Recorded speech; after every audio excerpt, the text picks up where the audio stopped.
I am no expert.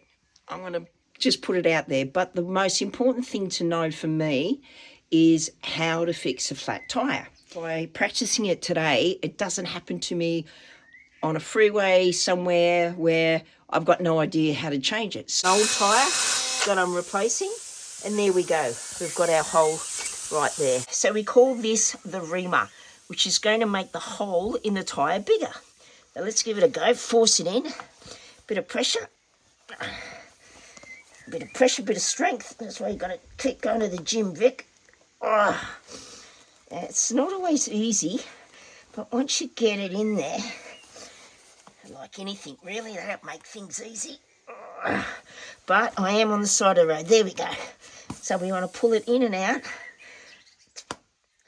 Oh, there we go. Bit of spit on the actual reamer, which is going to allow it to go in and out a little bit easier. Oh, that's better. Bit of spit fixes everything, really, doesn't it? Pushing that in and out and creating it enough. And just check before you continue that the thread, which is different looking to the reamer, actually goes into the hole you've created, which it does. Comes in all spares, so when you have multiple punctures, you can use it. This then into the thread. I think that's what we call it. Don't know the technical word for it. There we go. She's a bit sticky, and you've got to cover it with the glue. Don't skimp on the glue, because the cost of the glue versus you letting the tyre go down is not worth it, really. So put as much as you possibly can get on it. And the idea behind this is that we plug the hole with, in the middle, push it in as far as it'll go. Yep, get it in there. It says as hard as you can go, and it's not easy, guys. The strength of many men. Once you get it in there, which I have, no more than that. Yeah. Sharply. Yeah. One go.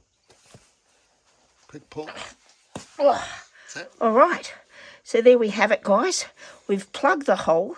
So making sure that at least a third of the plug has gone in, but leave about 5 mil from where the tyre is to where you're going to cut it off before you inflate it. Just slice that off. There we go. We've got a nice plug there, ready to seal, and it's good to go. So we've got a canister. Now this is when you're on the road and you've got no choice, you've got no compressor like we actually have here in the shed. Now it's the canister loader, or whatever you want to call it. So I believe that, let's have a look. I think that goes on like that. I'm not really sure. We're trialling this as well, guys. Never done a canister before, so yeah, that comes on there like that. Now, I'm not going to use this canister. I don't want to waste it because I've got a compressor in there. And then that CO2 will fill the tyre while you're on the road and you don't have a compressor in the garage.